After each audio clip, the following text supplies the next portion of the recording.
Pemirsa, Wakil Ketua DPR RI Sufmi Dasko Ahmad juga menanggapi kabar viral di media sosial soal maraknya pemasangan bendera bajak laut ala anime One Piece yang tersebar di sejumlah wilayah menjelang perayaan Hari Kemerdekaan RI pada 17 Agustus. Dasko menyebut bendera One Piece jelang 17 Agustus upaya pecah belah bangsa. Kita juga mendeteksi dan juga dapat masukan dari lembaga-lembaga pengamanan dan intelijen. Memang ada upaya-upaya yang namanya untuk memecah belah persatuan dan kesatuan bangsa. Himbauan saya kepada seluruh anak bangsa, mari kita bersatu. Justru kita harus bersama lawan hal-hal seperti itu. Pemirsa, Presiden ke-7 Republik Indonesia Joko Widodo menanggapi kabar Mulyono, rekan seangkatannya di Fakultas Kehutanan Universitas Gadjah Mada yang diragukan identitasnya.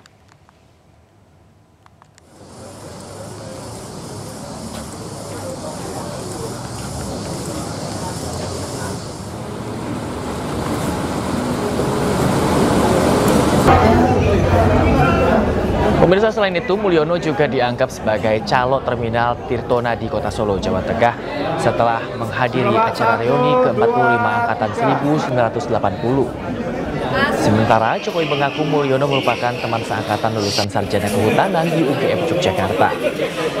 Jokowi menegaskan Mulyono bukan seorang calo terminal Tirtonadi yang beberapa hari ini diisukan, namun karyawan PT Restorasi Ekosistem Indonesia atau REKI yang terletak di perbatasan Provinsi Jambi dan Sumatera Selatan.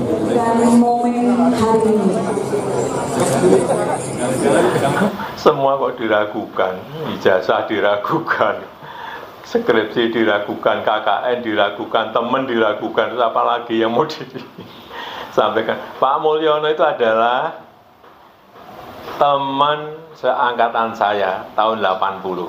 Hanya lulusnya saya lebih cepat. Saya 85 bulan November, Pak Mulyono ini di tahun 87. Bedanya itu. Kemudian terakhir yang saya tahu, beliau bekerja di Jambi, di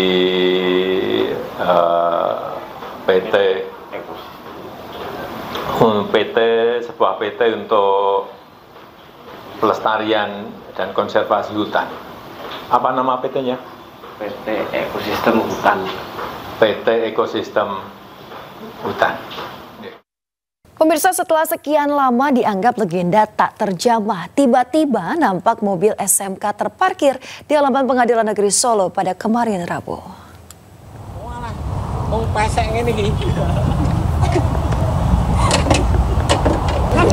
Pemirsa, mobil SMK Bima jenis pick up yang terparkir ini dibawa Aufa Lukmana, seorang warga Solo yang juga putra dari Ketua Masyarakat Anti Korupsi Indonesia Boyamin Saiman. Aufa merupakan penggugat Presiden ke-7 RI Joko Widodo dalam kasus Wan Prestasi produksi mobil SMK. Tidak hanya Jokowi, pemirsa, Aufa juga menggugat mantan Wakil Presiden Ma'ruf Amin dan juga produsen mobil SMK PT Solo Manufaktur Kreasi karena gagal produksi massal. Pada agenda penyampaian kesimpulan yang digelar secara daring di PN Solo, Aufa menghadirkan 1 unit mobil SMK bekas yang dibeli sendiri dari pasar daring. Hal ini ia gunakan sebagai bentuk pembuktian atas klaimnya terhadap keberadaan dan juga aktivitas produksi mobil nasional tersebut.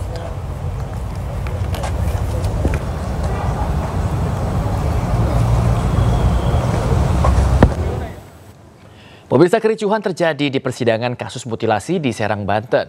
Sementara di Bekasi, Jawa Barat, pemirsa, gara-gara dana desa, aksi unjuk rasa nelayan dan petani juga berakhir ricuh.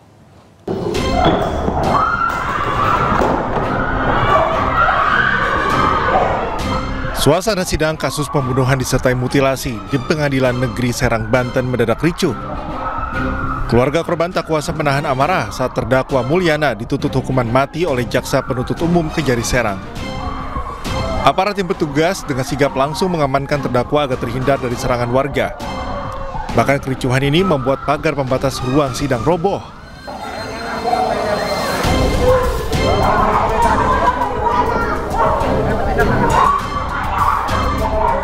Keluarga korban tak kuasa menahan emosi saat sidang pembacaan tuntutan. Emosi keluarga pecah saat hakim menerima tuntutan yang dibacakan oleh jaksa penuntut umum.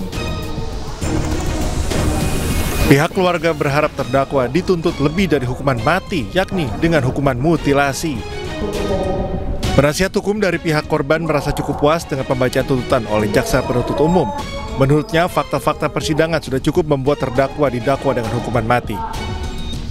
Pelaku didakwa atas pasal 340 subsidi pasal 338 KUH Pidana tentang pembunuhan berencana.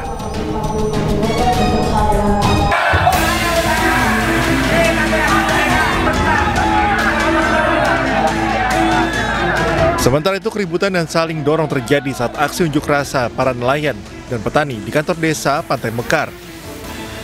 Mereka membawa spanduk tuntutan transparansi anggaran desa.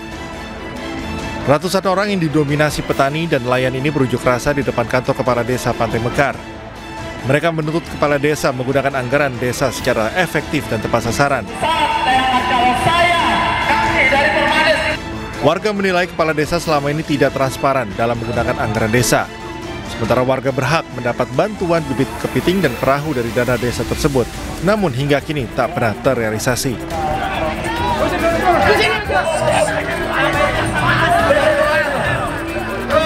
Warga pun mengancam akan menggembok kantor desa jika tuntutan mereka tak didengar dan akan mengalihkan pelayanan masyarakat ke kantor kecamatan. Dari Serang, Banten dan Bekasi, Jawa Barat, Mahesa Apriandi, Didit Junaidi, iNews melaporkan. Pemirsa, ditinggal ibu berbelanja, seorang balita berusia 2 tahun terjebak di dalam mobil. Evakuasi balita tersebut berlangsung dramatis selama 2 jam. Tinggal kepanasan. Buka adek. Adek buka adek. Seorang anak kecil terjebak dalam mobil di Pasar Wanadadi, Banjarnegara, Jawa Tengah. Kejadian ini pun mengundang perhatian sejumlah pengendara yang melintas. Dibantu warga, petugas kepolisian yang mengetahui kejadian berusaha mengevakuasi bocah. Diketahui kejadian berawal saat sang ibu meninggalkan bocah di dalam mobil untuk kebutuhan berbelanja di pasar. Setelah beberapa menit ditinggal, namun pintu mobil telah terkunci dari dalam dan meminta bantuan warga sekitar. Ibunya ke pasar, ya anak-anaknya sih santai aja, nggak nangis nggak apa ya, di dalamnya sih. Di dalam? Iya, di dalam mobil. Ya. Itu berapa lama itu, Pak? Ya kurang lebih ya 2 jam lah, kurang lebih. 2 jam? Iya. Itu kondisinya mesin gimana, Pak, itu, Pak? Mesin kondisi hidup, AC juga hidup. Setelah sekitar hampir 2 jam, pintu mobil akhirnya berhasil dibuka oleh petugas kepolisian dan dibantu warga. Pihak kepolisian mengimbau agar orang tua tidak meninggalkan anaknya di dalam mobil agar kejadian serupa tidak terulang kembali. Dari Banjarnegara, Jawa Tengah, Nurdin Fauzi, iNews melaporkan.